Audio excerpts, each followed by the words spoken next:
So to implement your virtual base classes, you are having this thing. So to better understand what you have seen in the previous thing, you are having class A. Class A is having its own method here. So we are implementing class A. Class A is having its own method called as show. That is show method. So show method hello from class A, that is printing just hello from class A. And you are having class B.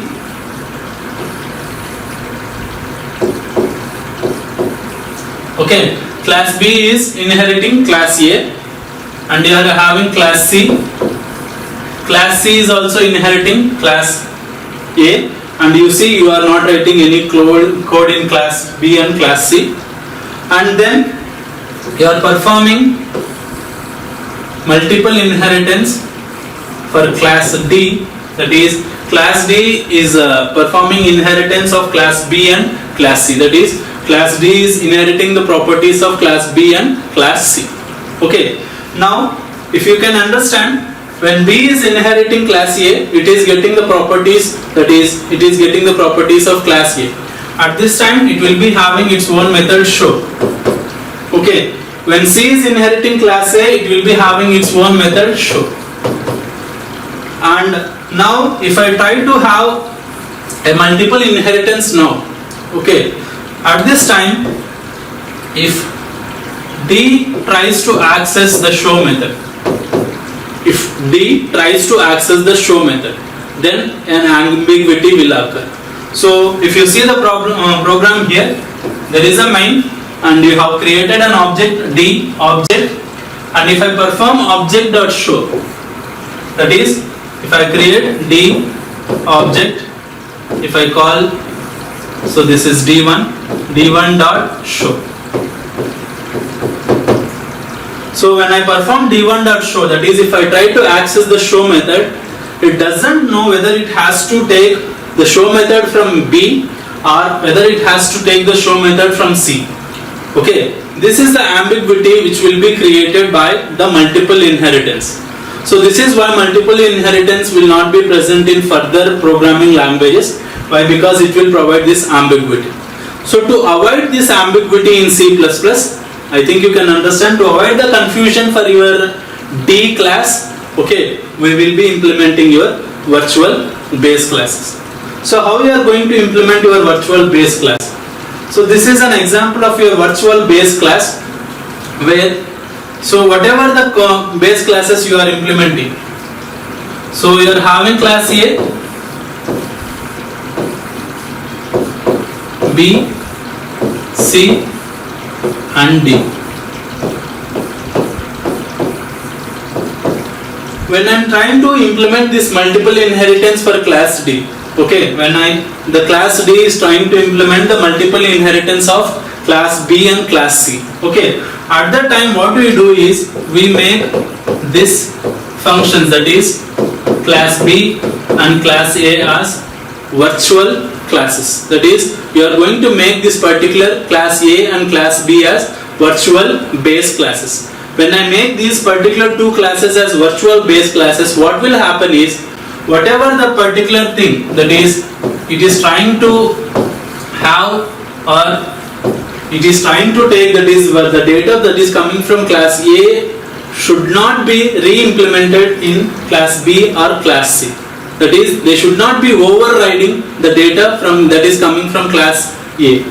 Okay, at this instance, how you are writing the code? For example, if you are having the class A, inside the class A I am declaring one variable A, and I am initializing A is equals to 10. So instead of show method in the previous example, I am having A data member. So I am initializing A is equals to 10.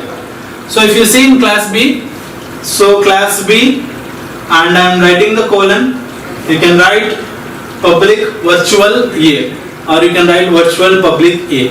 Both are correct. So to make it as a virtual base class, I have to use the virtual keyword. So I am spacing the virtual here. When I make it as a virtual, that is this, I am making this class as virtual. At that time, it will become a virtual base class. That is, class B will become virtual base class. Okay. So when I make it as a virtual base class, it cannot inherit this particular A. Okay, it should not be modifying the particular A. And even if the further whatever classes which are trying to implement A, okay, they will not be coming from B or C, they will be coming from A. So I am making class B as virtual base class, I am also making class C as virtual base class. Okay, so just by placing the virtual keyword here. So when I place the virtual keyword, it will become virtual base classes. And then I am having class D, which is inheriting both class B and class C.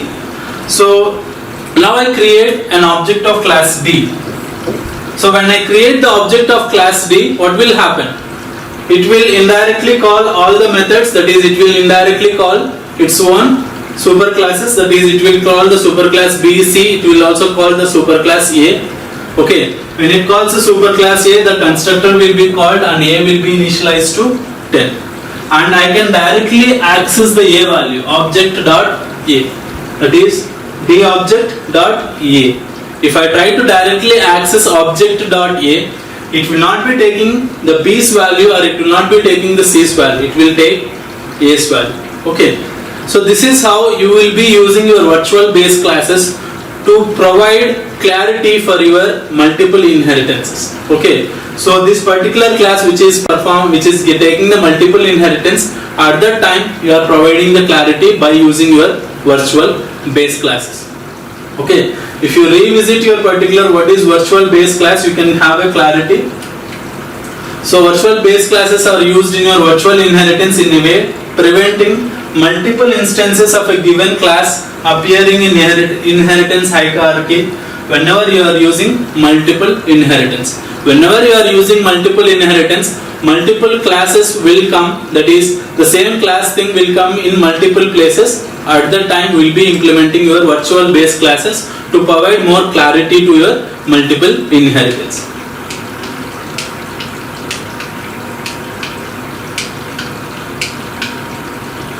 So the next thing you have to understand as a part of this thing is virtual functions. A virtual function is a member function. Okay, they will be similar to like your previous things, but it is a member function which is declared within the base class. Okay, it is declared within the base class and is redefined by a derived class. What is the meaning is, you are having class A and you are declaring one class like show method. You are just declaring the method, you are not defining the method. And there is a class B.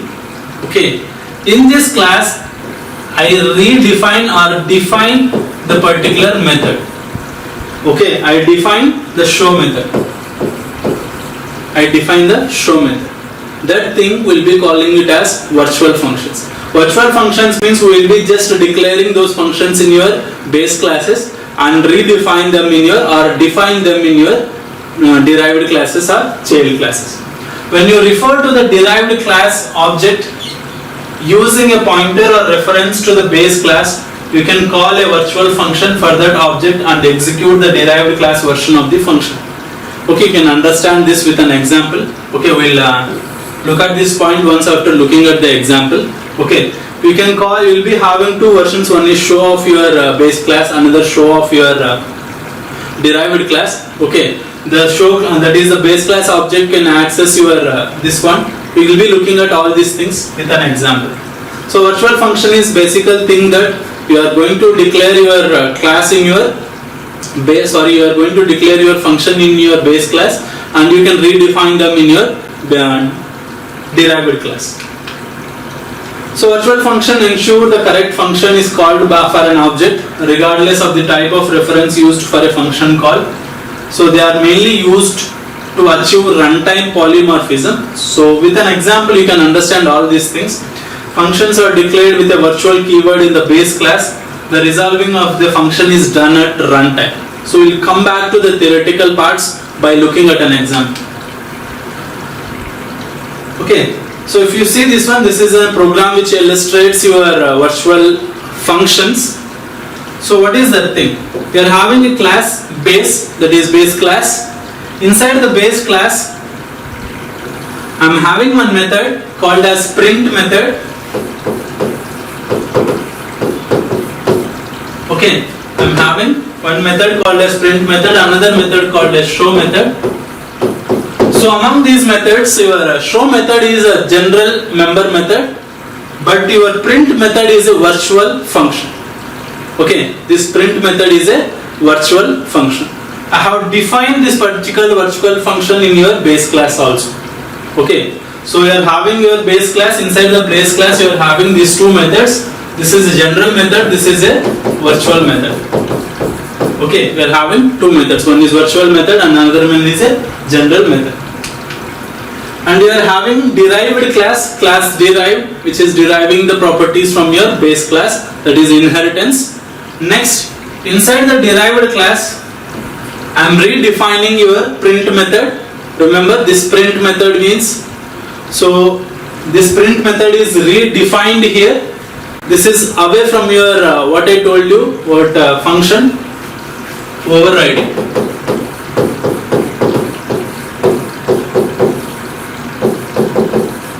So this is different from your basic function overriding. So if you see clearly, if you are having class A and class B, and if I am having print method here and I am having another print method here, and both are general members, they are not your virtual functions, they are general functions. Okay, and if I try to access, that is, if I create an object B1 and if I try to access b1.print, okay, at this time this print method will execute whatever the B's print method is present. That is function overriding. Okay, this is a similar type of function overriding, but this is a virtual functions are involved here. So whenever you are implementing virtual functions, there is a different thing which will be happening. So you look at it as in this manner. So this is a print method. There is already a print method in your base class. This is a print method in your derived class. I am redefining the print method. I am overriding your base class print method. Then there is a show method derived class. Okay. So there is base class. There is a derived class. Inside the base class you are having your print, and inside the base class you are having show, and inside the derived class you are having print, and inside the derived class you are having show. Okay. So the show method is a normal method and print method is a virtual function here. So the print method is virtual function, show method is normal method. Okay, this is actual overriding, whatever I told you now. That is, you are having show method in your base class, you are having show method in your derived class. This is the actual function overloading, whatever you are doing for show. But this is a virtual function overloading which will have different implications. That is, they will be having different things you have to understand. So what is the thing you have to understand as a part of this virtual function? So this is the basic thing you have to understand. Before going to understand this part, you have to see you are having your base class, you are having your derived class. Base class is having its own print method, show method, and derived class is having its own print method, show method. Okay. Remember, you can create your objects for base class. You can create objects for your derived class. Okay, you can create objects for your base class or you can create objects for your derived class. So what you are doing here? First, I am creating one base class pointer. Okay, base class pointer. First I am creating a base class pointer, and then I am creating a derived class object. Okay, then I am creating a derived class object, and what I am doing, I am storing the derived class address in your base class pointer. Okay, I am storing the derived class object into, the derived class address, that is object's address, into base class pointer. Okay, so now what I am doing, BPTR, that is the base class pointer, is calling the print method. The base class pointer is calling the print method. So at this time what will happen? So since the BPTR contains the address of your derived class object. Okay, it will point to the derived class print method. So where you are going to basically implement your virtual class methods, these virtual functions. Whenever you want to call your derived class methods from the base class, that is, you are having the base class, you are having the derived class. If the derived class objects want to call the base class members, they can do directly. But if the base class objects wants to call the derived class members, at that time you have to use these virtual functions. Okay, so BPTR print. So this time if you see, you are calling a virtual function. So if I call the virtual function BPTR print, at the time it will call the derived class print function. It will not call its own print function. It will call the derived class print function. And if I am doing the same thing for the show, BPTR show. Remember, show is not a virtual function, it is a general function. At that time, it will call its own show method. It will call its own show method. So what is happening? This particular function, that is, whatever the reference you are trying to do, it will refer to derived class members. And if there are no virtual function, and if you are trying to call those virtual function, it will call the derived class virtual function. And if you are trying to call a non-virtual function, it will call the base class virtual function. Okay, the base class normal function. So when I want to call the virtual function, that is, whenever the base class wants to call the derived class members, at that time I have to make the functions as virtual functions. Okay, all these things, that is, whatever the reference you are trying to do and whatever the binding you are trying to perform, all will happen during the runtime. They will not be happening during the compile time, they will be happening during the runtime. So when I try to access b1.print, this will happen at the compile time, they will not happen at the runtime. When I call this like this, they will happen at the runtime.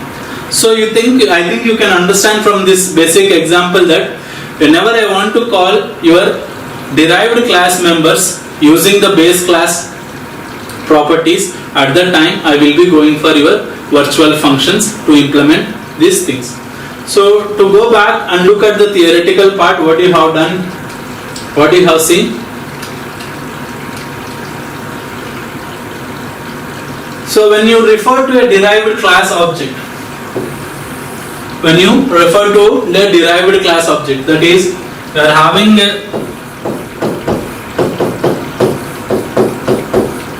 this is a base class pointer, and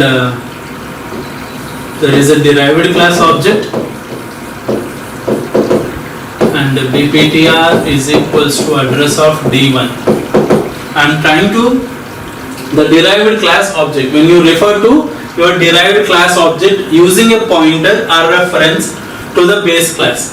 Okay, I am using a pointer to the base class and I am referring it into the derived class object. Okay, you can call a virtual function for that object and execute the derived class version of the function. Okay, what is the thing you are trying to do? When I have a pointer to the base class and that particular pointer is pointing to the derived class object, then this particular pointer can refer to the derived class version of your virtual functions. Okay, derived class version of your virtual functions. Otherwise, you cannot call your derived class members from the base class. Okay, your virtual functions will be used in this manner to implement the base class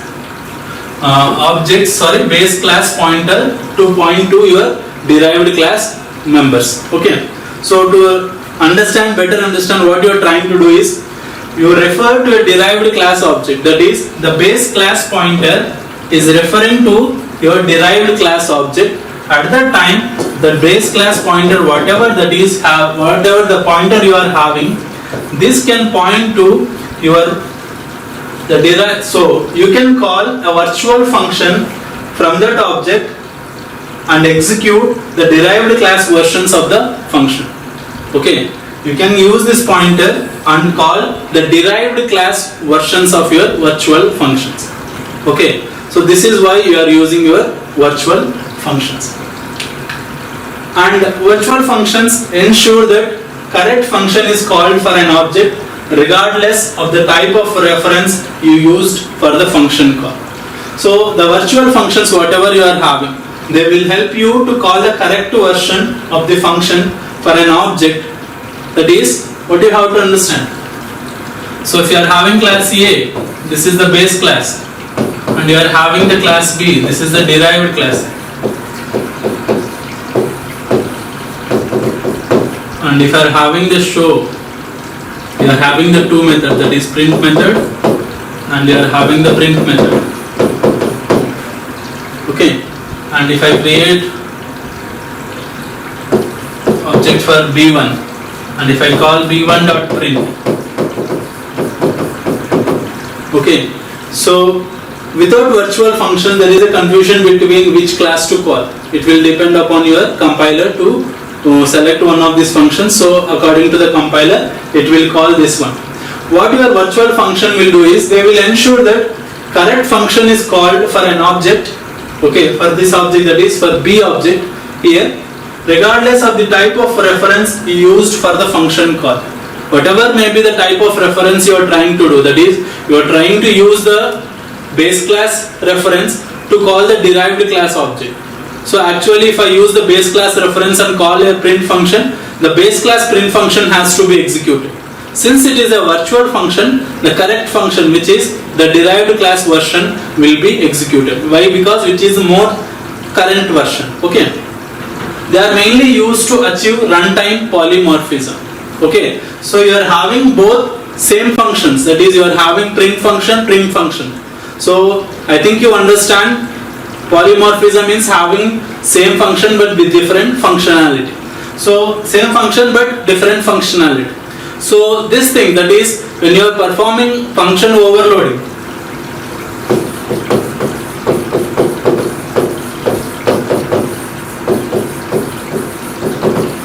or operator overloading,